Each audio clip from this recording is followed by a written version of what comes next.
Ahead of the November 6th vote on the new international bridge crossing, Canada already saying it's a done deal. I'm Catherine Larson with their side of the story coming up.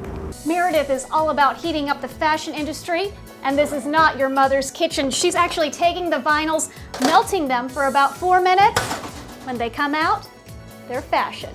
Trained nurses, they're not makeup artists. They are actually going in and handcrafting these wounds. Miss Holly says you do want to mark the moment. You do want to make it special. So go ahead and take a picture and post it to Facebook. But don't do too much on that first day. Normally it takes Jimmy 4 to 5 days to create a perfect hit. But Upton Girl, well, it was created between just 4 and 5 hours. Say hello. Stay in touch. It's a final goodbye. Okay. Before the voyage into the devastation begins.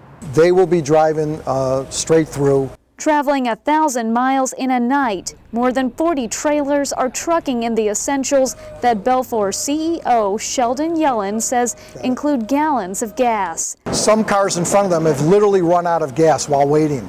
And these tankers can't get in and fill these stations. Then when they do get gas into them, there's no power, there's no generation there to allow the gas to be pumped. Yellen is in the disaster cleanup business, but even he says this is one of the worst incidents his company has ever tackled. It is. The geographic area involved, you go from South New Jersey all the way up to North Jersey, New York City itself, which is incredibly difficult to maneuver around, and then you go on up into Canada. Our Canadian offices have been affected by this storm. We've received over 400 assignments in our Canadian office. 1,700 service crew members with Belfor are already stationed in Hurricane Sandy's wake, but that number could go up to 3,000 and double from there as the cleanup efforts continue. There is no doubt there's a long couple weeks ahead. Meantime, Yellen says Belfor is prepared for anything, including the upcoming nor'easter. In one of these vehicles that are lined up here, I understand they have 300 winter jackets, Belfor winter jackets, gloves, hats, and boots. Yeah, we have to prepare our people for the nor'easter that's headed that way and make sure that our people are protected and can perform their duties. Yellen says it won't be uncommon for his crew to put in 20-hour days pumping out the water and clearing the debris. Be safe. This is what we do, and this is what we're called upon to do, and it's an honor to be able to serve. Catherine Larson, First Forecast Mornings. As the trucks barrel across the Ambassador Bridge, big plans are in the works for another span across the Detroit River. If there was no money to be had, the existing proponents in the Ambassador Bridge wouldn't be fighting so hard. They wouldn't be fighting so hard to keep their monopoly. In his office, Windsor's youngest mayor, Eddie Francis, says the only hang-up with the new international crossing is this upcoming Michigan election. But he's not too worried about voters making what he says is the right decision. I think there's a lot of confidence that people will be able to separate fact from fiction.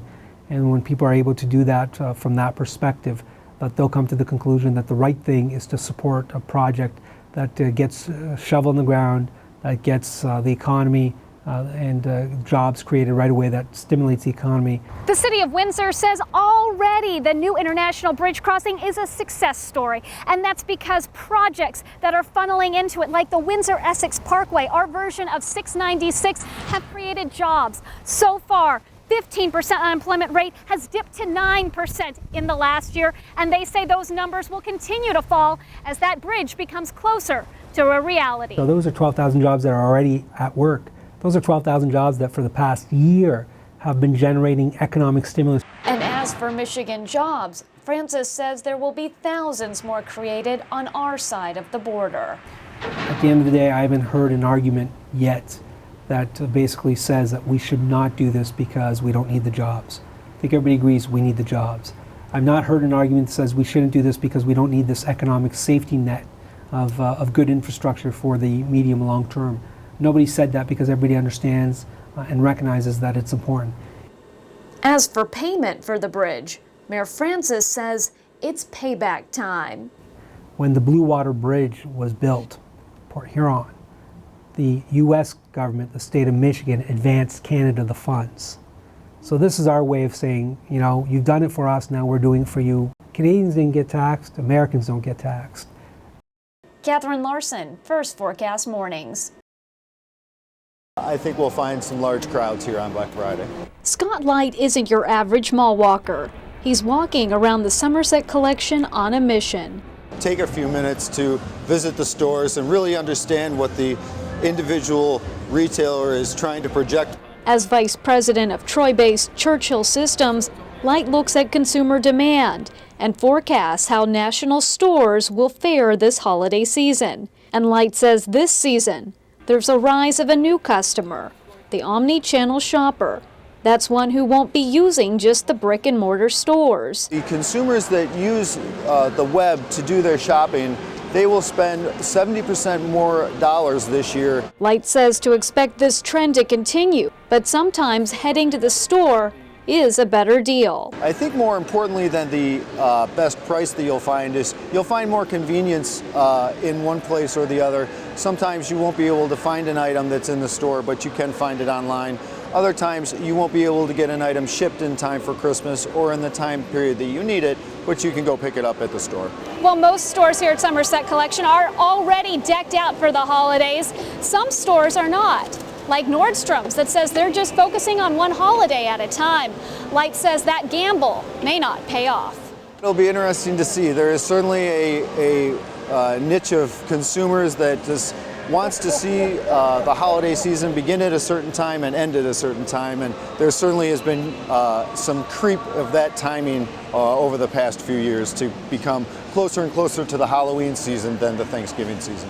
And Light says shops are pulling out all the stops and hopes you'll walk in. Everyone seems to be confident that we are going to have a relatively successful season. Catherine Larson, First Forecast Mornings. What's the story behind the red doors of the Detroit Fire Department? One documentary is looking into that, and you can see it this weekend. I wish my head could forget what my eyes have seen. Between the blaze and the blight are the true heroes. Firefighters don't talk. They don't, they're not on the couch with Oprah. But in Burn, filmmakers Brenna Sanchez and Tom Putnam went behind the headlines to give these Detroit firefighters a voice. On average, 30 fires break out in the city of Detroit each day. The documentary creators say you'll see those flames and the fury as it unfolds. It's an action movie. It's shot in widescreen. It's got great music. We're up in helicopters. We're going into fires with these guys. It's the kind of movie that firefighters would go see even if it wasn't a documentary. And with the financial backing of FX's Rescue Me star Dennis Leary and the public, the film has spread like wildfire. The entire movie's been funded with charitable donations. It's possibly the largest film ever to be made that way. This film certainly didn't come together in a day or a week. It took the filmmakers 4 years. And in that time, they took 1,000 hours of video, 140 hard drives were filled. Nobody'd ever made a firefighting documentary before. Detroit's probably the one place you could do it because they're busy enough that you actually can go to fires with the guys, and nobody'd sent cameras into fires before. Nobody'd spent this much time in a firehouse before, so I think the movie has a lot of firsts. Meantime, the new flick promises to smolder. It's just a miracle that more guys aren't hurt or killed on this job. Adrenaline pumps and your heart breaks, and you see what these guys go through in that last shot of the movie. Just like you just want to stand up and just cheer for them. Catherine Larson, First Forecast Mornings.